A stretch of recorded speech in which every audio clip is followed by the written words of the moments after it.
So consider the human brain for just a second. It makes up, what, roughly 2% of your total body weight? Yeah, right around 2% for the average adult. Right, but it consumes this absolutely staggering 20% of your daily energy. Yeah. I mean, it is an evolutionary marvel, obviously, but at its core, it's a relentless, uncompromising energy conservation machine. It really is. Its primary biological directive, honestly, is to just minimize caloric expenditure at all costs. Exactly. Which leads us to a really fundamental, highly frustrating question that we're asking you, the listener, right out of the gate today. Yeah. If our brains are hardwired by, millions of years of evolution to seek the path of least resistance, why do we constantly try to force these massive radical shifts in our behavior? And then we act completely surprised when our willpower just inevitably collapses. Right. We act shocked, like, oh no, my diet failed on day 4. We act surprised because we fundamentally misunderstand the material we're working with. We treat human behavior like it's software code. Oh, that's a good way to put it. Right, like we can just, highlight a bad habit, hit delete, type in a new set of commands, press run, and suddenly we're a completely different person. Just a quick update to iOS 17, and I'm a marathon runner now. Exactly. But the human nervous system does not respond to sudden, massive commands like that. It actually perceives sudden change as a biological threat. And that biological threat, that exact friction, is what we are diving deeply into today. Because the source material we've got for this deep dive isn't a normal book. It's an outline from a masterclass. And it's this structural blueprint detailing the architecture of atomic-level behavior change. It's a comprehensive map of human psychology, really. And it argues that this culturally ingrained myth we all have of, overnight success or taking a massive leap, it isn't just statistically unlikely, it is biologically destined to fail. Destined to fail. Yeah. Let's unpack that. Yeah. Because the failure of the massive leap is rooted in a very specific region of the brain, right? The prefrontal cortex. Yes, the prefrontal cortex. This is the area that's responsible for your high-level executive functioning. It handles your long-term planning, your logical reasoning, and what we commonly just call willpower. So when you decide on January 1st, you're going to wake up at 4 a.m., drink, cold-pressed kale juice, and run 5 miles. When your usual routine is sleeping until 8 a.m. and eating a bagel. Right, exactly. When you do that, you are placing this enormous, unprecedented cognitive and metabolic load entirely on your prefrontal cortex. And because the prefrontal cortex is so energy hungry, like we mentioned with that 20% stat, it fatigues incredibly quickly. I like to think of it like trying to power a whole city grid on a single tiny backup generator. That is a perfect analogy. You might last 3 days, maybe a week, if you are highly motivated by some intense external pressure, like a wedding coming up or something. Right. But eventually, the allostatic load, which is the physiological wear and tear of forcing this new high-friction behavior, it just becomes too much. The prefrontal cortex taps out. He shuts off the generator. It does. And then the brain defaults control back to the basal ganglia, which is this deeply primitive region responsible for automatic unconscious behavior. Which means your old habits. Exactly. Your old habits take the wheel because they require almost zero energy to run. So basically, the massive action approach fails because we are fighting a biological war of attrition that we literally cannot possibly win. We bring a backup generator to a citywide blackout fight. Wow, yeah, so this blueprint we are analyzing today, it argues that the only way to bypass this defense mechanism is through atomic habits. Right, changes that are so incredibly tiny, so microscopic, that they slip completely under the brain's threat detection radar. The architecture relies on what they call the 1% improvement rule. And I have to throw a flag on the play right here. Okay, let's hear it. This 1% rule gets tossed around constantly in self-improvement circles. Yeah. And it's almost always with that financial analogy of compound interest, right? Oh, the doubling the penny thing. Yes. If you double a penny every day, you're a millionaire in a month. But behavior isn't math. If I improve my guitar playing by 1% today, I still sound absolutely terrible. You do? It feels like a mathematical gimmick that completely ignores human emotion. I mean, isn't this 1% approach basically just a neurochemical starvation diet? I mean, it absolutely is a neurochemical starvation diet in the short term. Yeah. And that is precisely the paradox we have to navigate here. Okay, a paradox. How so? Well, the 1% change bypasses the amygdala's threat response because it requires almost zero energy. Doing a single push-up does not exhaust the prefrontal cortex. Right, it doesn't trigger the alarm. Exactly. But as you rightly pointed out, it also fails to trigger a meaningful dopamine release. Because there is no tangible reward. If I eat a plate of broccoli instead of like a massive pepperoni pizza, the 1% improvement to my cellular health is completely invisible to me in that moment. You don't feel healthier. No, I just feel annoyed that I didn't get to eat the pizza. Yeah, and that is the real double-edged sword of this atomic architecture. Because the change is so tiny, the friction to perform it is virtually zero. Okay. But because the immediate biological feedback is also zero, the friction to not perform it is equally absent. Oh, wow. Wait, say that again? It's just as easy not to do it as it is to do it. This is why people fail at the 1% rule just as often as they fail at the massive leap. They misinterpret a lack of immediate neurochemical reward as a lack of progress. So we're caught in this agonizing trap. The massive leap gives us this huge initial dopamine rush of motivation, but it crushes us under the weight of cognitive fatigue. Yes. And the 1% shift is sustainable, but it deprives us of the dopamine we need to feel like we're actually, doing anything at all. So how on earth do we escape that? You escape it by radically redefining the timeline of your own biology. The timeline of our biology. Yes. We have to remember that we are operating with ancient hardware in a modern world. In our ancestral environment, almost all rewards were immediate. Right, like you found a bush with berries, you ate the berries, you got the sugar rush. Exactly. Or you saw a predator, you ran away, you survived. Immediate payoff. We are wired deeply for immediate return environments. But basically everything we actually care about today isn't like that. Not at all. Nearly all of our modern desires, financial wealth, mastery of a complex skill, long-term physical health, they all exist in a delayed return environment. So we have to somehow figure out a way to train our brains to value a delayed return over an immediate one. But if the 1% changes don't give us the dopamine hit, and relying on willpower is a biological dead end, what is the actual engine driving this architecture? If we aren't chasing the immediate high of a massive result, what are we aiming at? Yeah, what's the target? This is where the architecture requires us to dismantle a core cultural belief. We have to completely abandon the concept of goal setting. Okay, no, wait just a minute. Every piece of business literature, every athletic coaching philosophy, every productivity framework in the modern world is completely anchored to setting goals. I know. And that is exactly why the modern world is chronically exhausted and locked in this endless cycle of temporary success, followed by permanent regression. Temporary success and permanent regression, that's heavy. Let's just look at the neurological mechanics of a goal. A goal is an endpoint. It is a binary state. You either achieve it or you fail. Exactly.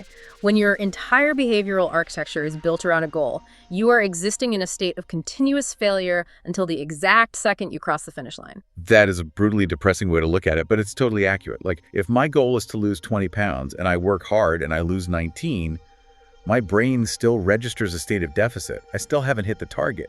I'm still failing. Furthermore, consider what happens when you finally do hit the target. Okay. You lose the 20 pounds, the goal is achieved. What happens to the neurochemical drive that was pushing you forward every morning? It shuts off. The destination has been reached, so the brain just stops allocating energy to the journey. Precisely. The goal actually destroys the system once it is achieved. This is the biological cause of the yo-yo effect.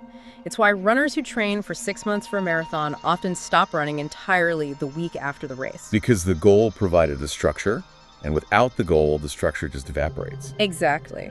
To build sustainable architecture, the masterclass says we must shift our focus from the outcome, the goal, to the process, the system, and ultimately to the identity.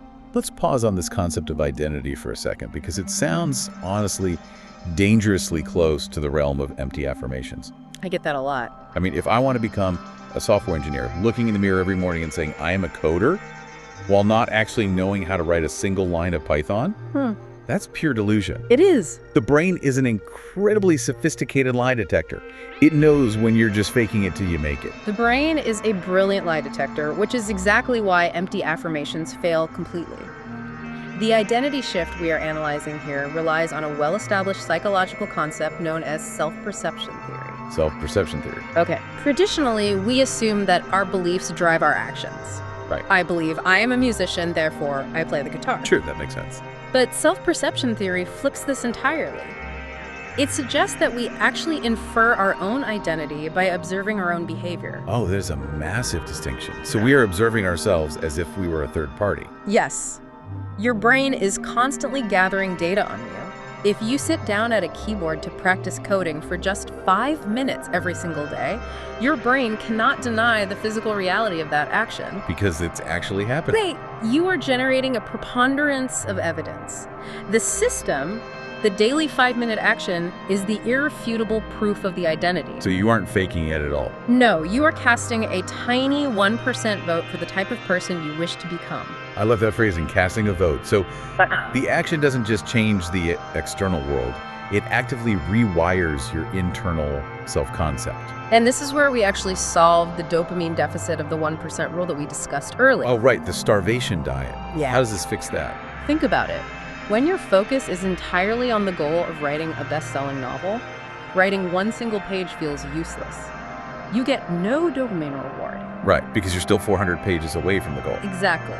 But when your focus is on the identity of being a writer, the mere act of writing that single page successfully reinforces your identity. Oh. The completion of the tiny process becomes the reward itself.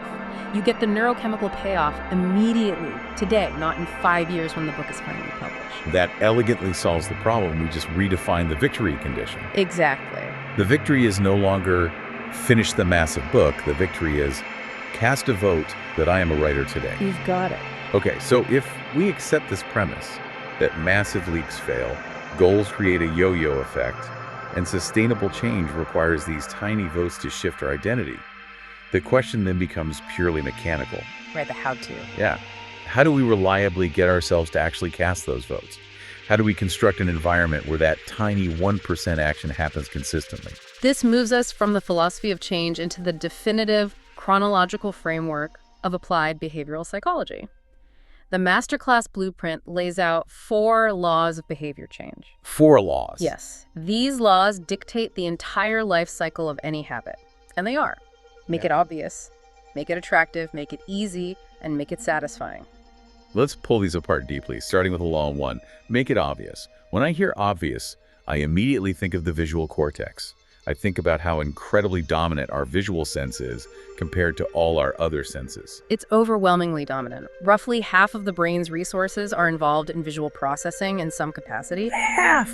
That's insane! It's huge. And this is vital because every single habit initiates with a cue.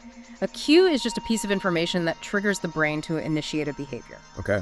Because vision is our primary mode of interfacing with reality, visual cues are the absolute most potent catalysts for our behavior. Which means our physical environment is just constantly screaming at us, triggering behaviors before we even have time to consciously process them. Exactly. We like to believe we are the conscious architects of our daily choices, but honestly, we are largely just reacting to the salience network in our brain. The salience network, what's that doing? It's a network constantly scanning the environment in the background, deciding which stimuli deserve our attention. Ah, okay. If you walk into your living room and the television remote is sitting directly in the middle of the coffee table, your visual cortex registers it, the salience network tags it as important, and boom, it triggers the established neural pathway for sitting on the couch and turning on the TV. You don't even think, I want to watch TV. You just do it.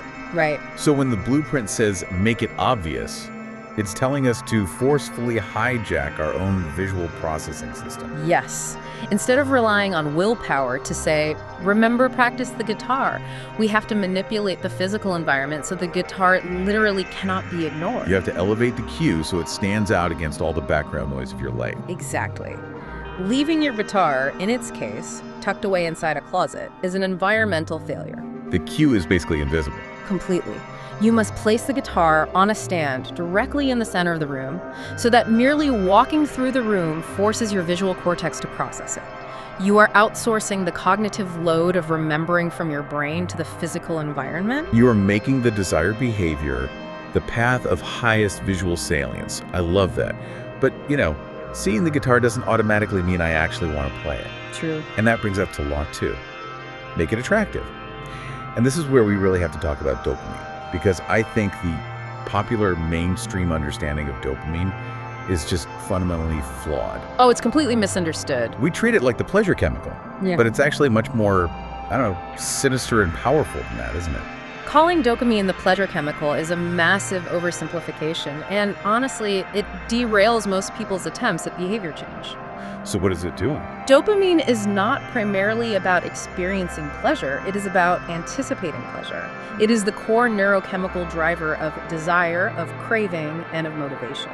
Let's ground this in the actual neuroscience.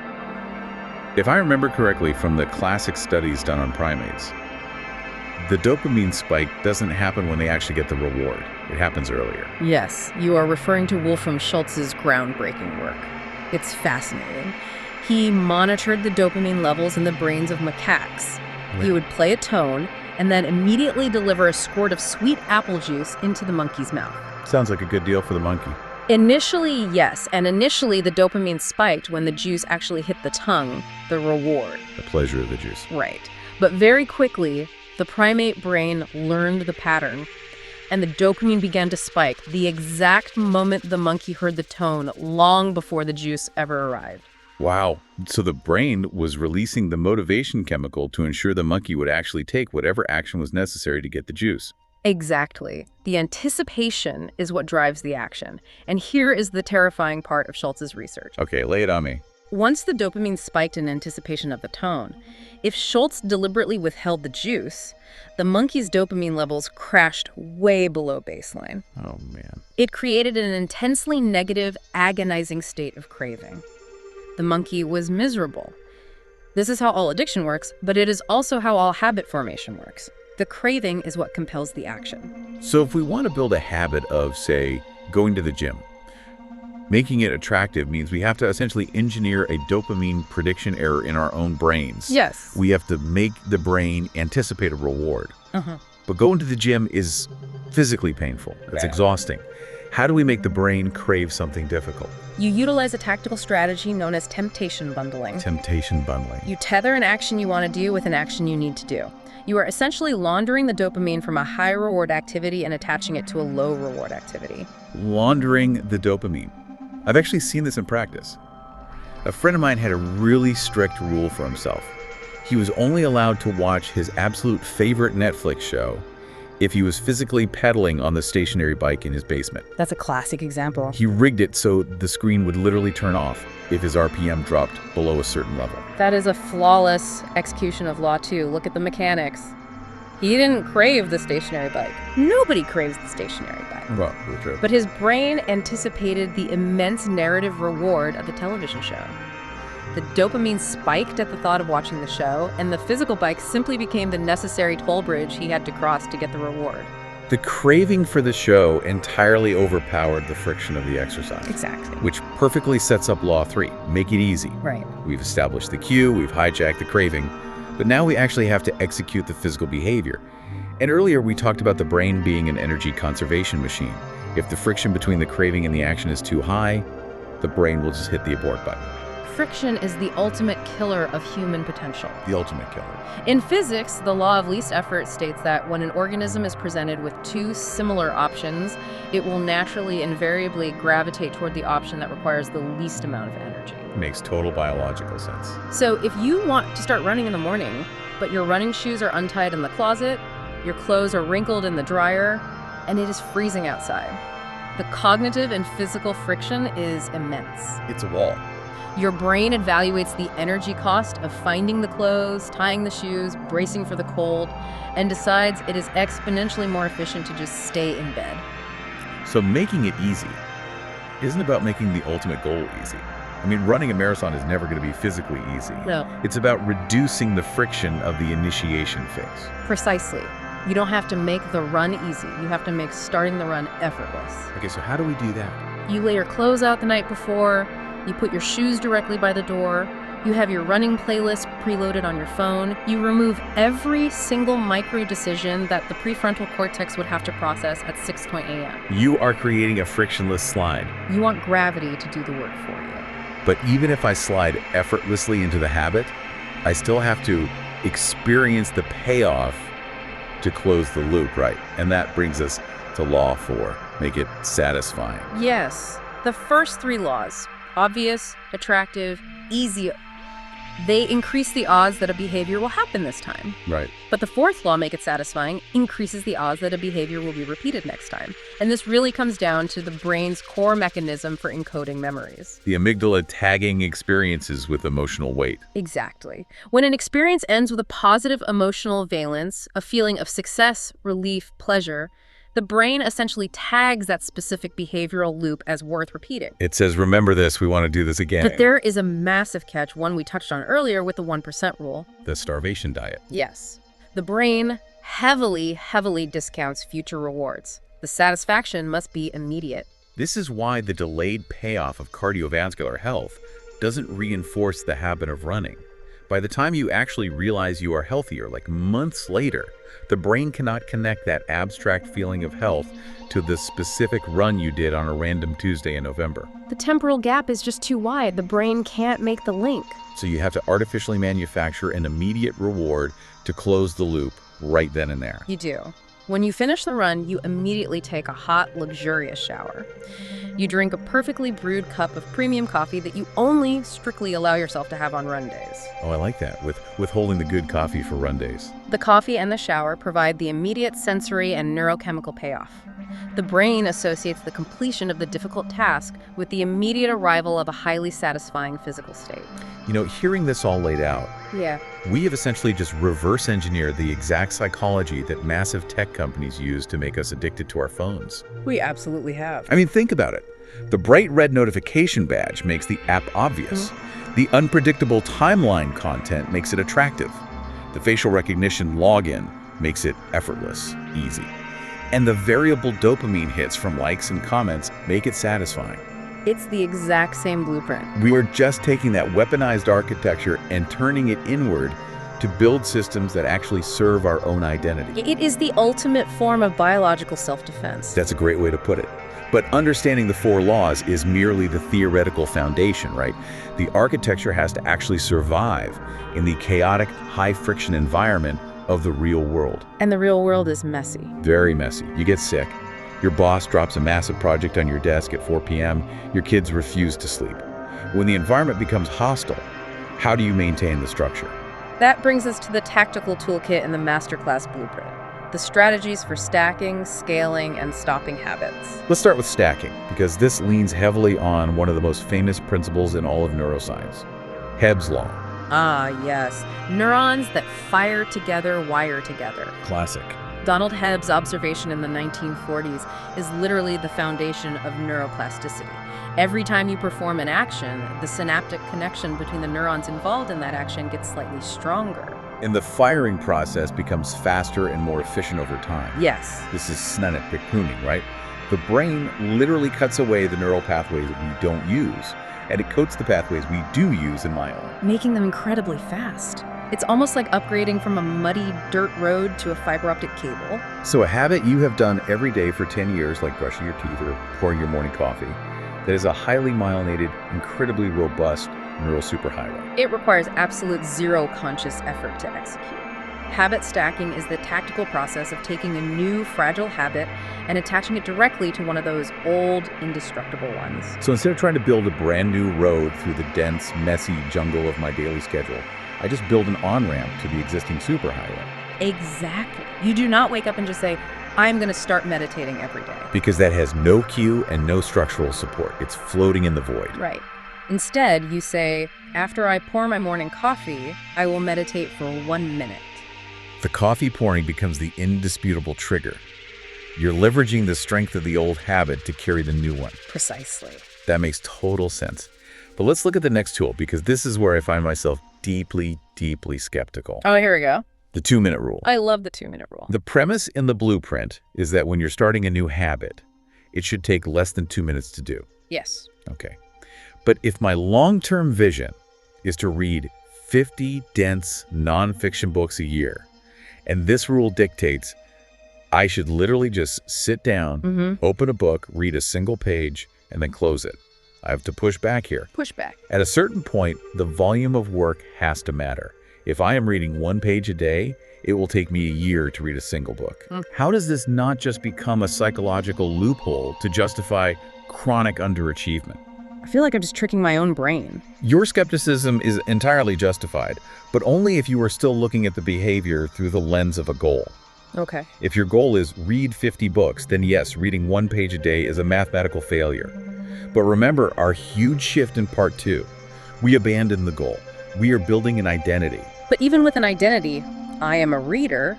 A reader actually reads books. They don't just stare at the title page for 60 seconds. You are correct. The volume eventually matters. Yeah. Absolutely. But, and this is the crucial point, you cannot scale a behavior that does not exist. Okay, wait, say that again? You cannot optimize a habit you haven't established. The 2-minute rule is not about the volume of the output. It is about permanently shifting the brain out of its threat detection state. When you think, I need to read a dense 400-page book tonight, the amygdala perceives a massive cognitive effort and triggers procrastination.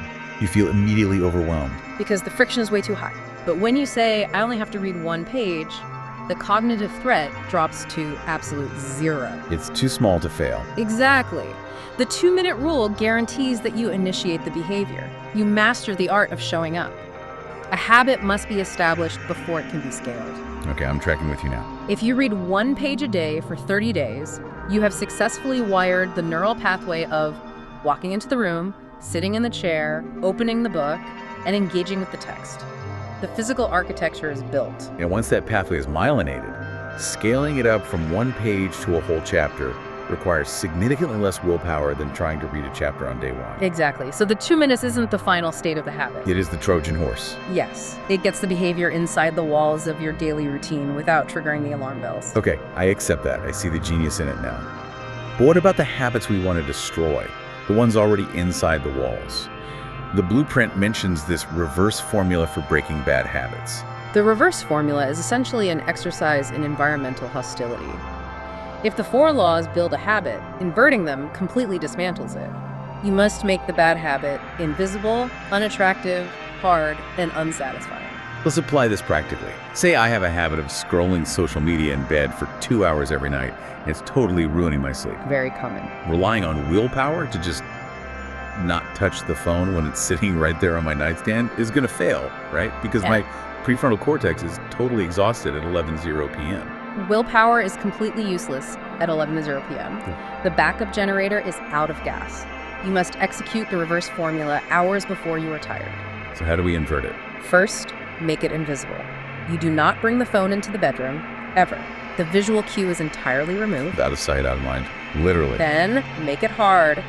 You leave the phone plugged into a charger in the kitchen, meaning if you really want to scroll Instagram at midnight, you have to physically get out from under your warm blankets, walk down a dark, cold hallway, and stand in the kitchen. Oh man, you are deliberately introducing massive physical friction to leverage the law of least effort against the bad habit. Exactly. Your tired brain will run the calculation and decide that staying in the warm bed is much more energy efficient than walking to the cold kitchen just to check a notification. You essentially engineer the environment so that doing the right thing is the default state, and doing the wrong thing requires this exhausting amount of effort. That is the essence of behavioral architecture. All right, let's bring all of this together and confront what I think is the hardest part, the reality of time. The ultimate test. Right, because let's say we understand the biology. We have successfully shifted our identity. We are manipulating our environment, stacking our habits, showing up for our 2 minutes. We're doing everything perfectly right. Okay. And yet a month goes by and we feel absolutely no different. The mirror doesn't change. The bank account barely moves. The scale hasn't budged. The danger zone. This is the ultimate crucible where almost everyone abandons the entire architecture. The blueprint calls this the plateau of latent potential. This concept is, without a doubt, the psychological anchor of the entire framework. It addresses the agonizing cognitive dissonance between what we expect to happen and what is actually happening. Because human beings expect progress to be linear. We do. We put in 1 unit of effort, we expect 1 visible unit of reward. Because that's how a lot of the modern transactional world works. I work at my job for an hour, I get paid for exactly an hour. But biological and systemic growth is almost never linear. It is exponential, and more critically, it is highly delayed. Delayed. Latent potential refers to the energy and the structural shifts that are accumulating quietly beneath the surface of your conscious awareness. To visualize this, think about the thermodynamics of a phase transition. Oh, the ice cube analogy, I love this. It's so good. Imagine a completely freezing room, resting at exactly 25 degrees Fahrenheit, and sitting on a table in the center of the room is an ice cube. Your desired outcome is to melt that ice cube.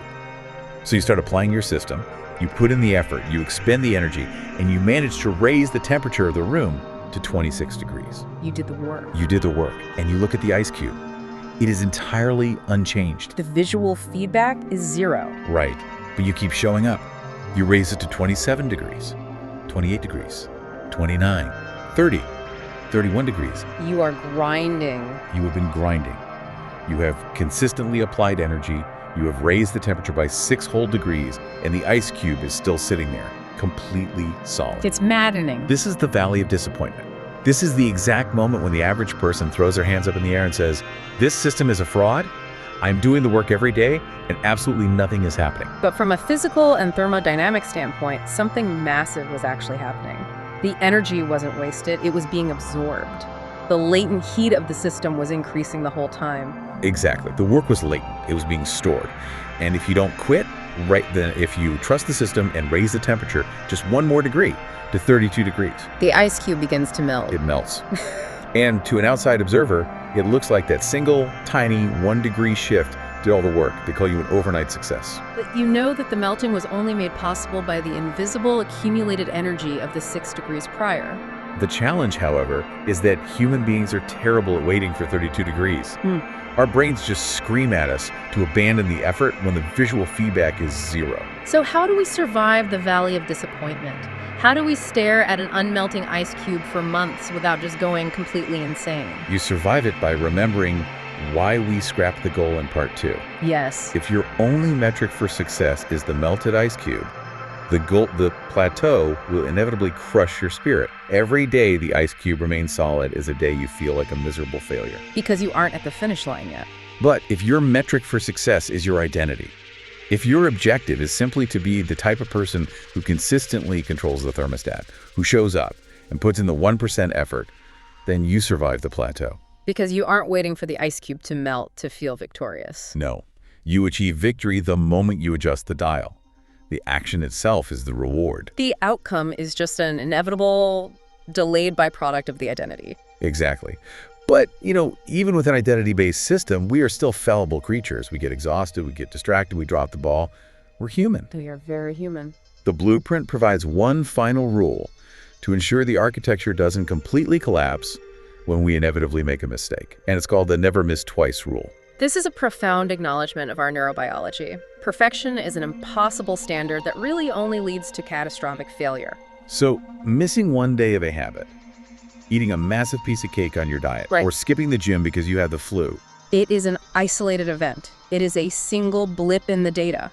It does not magically erase the myelinated neural pathways you have spent months building. But if I miss 2 days? Missing 2 consecutive days is the initiation of a new opposing neural pathway.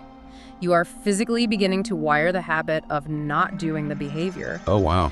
The never miss twice rule shifts your psychological focus from demanding impossible perfection to demanding immediate recovery. It stops the downward spiral. Like if I eat a terrible, unhealthy lunch, the perfectionist mindset says, well, the day is totally ruined, the diet is blown, I might as well eat a whole pizza for dinner. Which is a catastrophic biological compounding of the error. You are punishing yourself by making it worse. Right. But the immediate recovery mindset says, I missed the mark at lunch. That is a single failure. I will immediately reestablish my identity at dinner. The speed of your recovery is vastly more important than the magnitude of your mistake. It is basically the structural equivalent of noticing a hairline fracture in the foundation of your house and patching it the very same day before the water can seep in, freeze, and completely shatter the concrete. Precisely. You protect the structural integrity of the system at all costs. You patch the crack. So let's just step back and survey the entire architecture we have decoded today. It's a lot of ground to cover. It is. We began by recognizing that trying to force massive behavioral leaps is a biological impossibility, basically an unwinnable war against our own energy-conserving brains. We learned that the true mechanism of change is atomic. these invisible 1% shifts that slip past our threat detection. We dismantled the cultural obsession with goals, understanding that they create temporary yo-yo effects and massive dopamine deficits. And instead, we shifted our focus entirely toward casting tiny daily votes to prove our new identity. Then we explored the raw neuroscience of the 4 laws, how our visual cortex demands that we make cues obvious, how dopamine anticipation requires us to make behaviors attractive, how the physics of friction force us to make actions easy, and how our amygdala's memory encoding demands that we make the aftermath satisfying. We examined how to hijack Hebbian learning to stack our habits onto existing neural superhighways. Right, and how to use the 2-minute rule to shut down the brain's threat response and just master the art of showing up. And how to weaponize friction to break bad habits by making them invisible and hard. And finally, we confronted the physics of latent potential. We learned to survive the valley of disappointment by trusting the accumulated energy of our invisible work, and relying on the never miss twice rule to ensure we continually bounce back from our own messy humanity. It is a comprehensive, biologically grounded blueprint for becoming whoever it is you decide to be. And so, as we bring this deep dive to a close, we turn the focus back to you, the listener, because you are an architect. And right now, today, whether you are consciously aware of it or not, your tiny atomic actions are laying the bricks of your future self. If human behavior is truly architectural and you are constantly building, I want to leave you with a final thought to really examine. Direct. Look past the goals you talk about and look strictly at your environment and your immediate daily actions. What invisible blueprints are you currently following? If a team of objective scientists were to observe only your daily 1% behaviors, the automatic loops you execute when you are tired, distracted, or stressed, who would they conclude you are steadily, irreversibly becoming?